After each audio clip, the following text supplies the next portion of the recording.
На протяжении всего священного месяца волонтеры и сотрудники различных ведомств помогают людям вовремя открыть пост даже за рулем. Исключением не стал и сад-гигант Ингушетия. Такую акцию предприятие проводит не впервые. Всем, кто оказался в пути после захода солнца, помимо привычных фиников и воды, вручает и пакет с яблоками. Успеть к ифтару хотят и спортсмены из Дагестана. Они стали призерами чемпионата по баскетболу СК-ФО.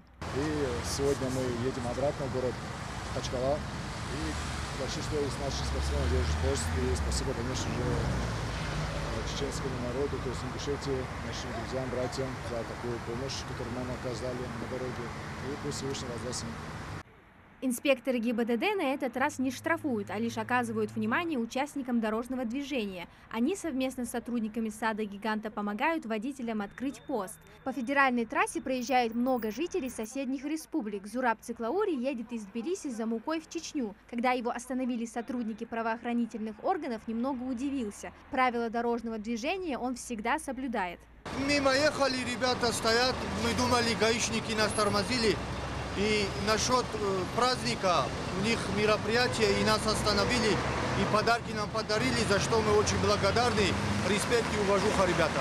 В основном в вечернее время на дороге встречаются машины с номерными знаками других регионов. Сотрудники ГИБДД не упускают ни одну, угощения хватит всем. Ильясу Мусаеву предстоит дорога длиной в 5 часов. К накрытому столу не успеет. Такой акцией был приятно удивлен. Я очень благодарен, что есть такие люди, такие ребята, что раздают тем, кто спешит домой, кто не может отпустить уразу, не успевает. Спасибо вам большое. В Рамадан мусульмане не просто отказываются от пищи и питья. В течение месяца они должны больше молиться и обязательно помогать нуждающимся. Люди спешат сделать как можно больше благих дел и получить довольство Всевышнего. Багаудин Дзангиев едет с работы домой. К ифтару успевает. Рад, что проводят такие акции. Говорит, нельзя надолго откладывать обряд разговения.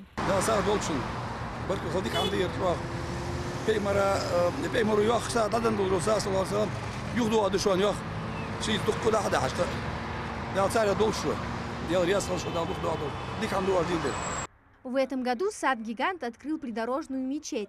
Она находится вдоль федеральной трассы. Там можно не только совершить молитву, но и взять набор для разговения. Пользуясь случаем, организаторы акции поздравляют всех мусульман с наступающим праздником.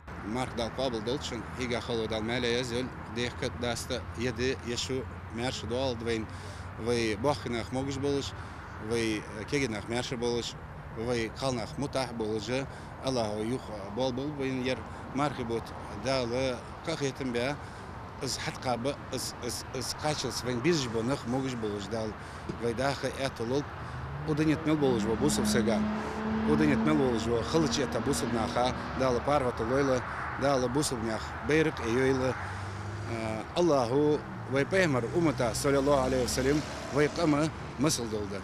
Коллективные ифтары, раздача наборов для разговения на дорогах – такие акции стали неотъемлемой частью священного месяца. Рамадан помогает развить сострадание и смирение, а также укрепить связь с Всевышним. Амина Зязикова, Сулейман Костоев, Магаз 24.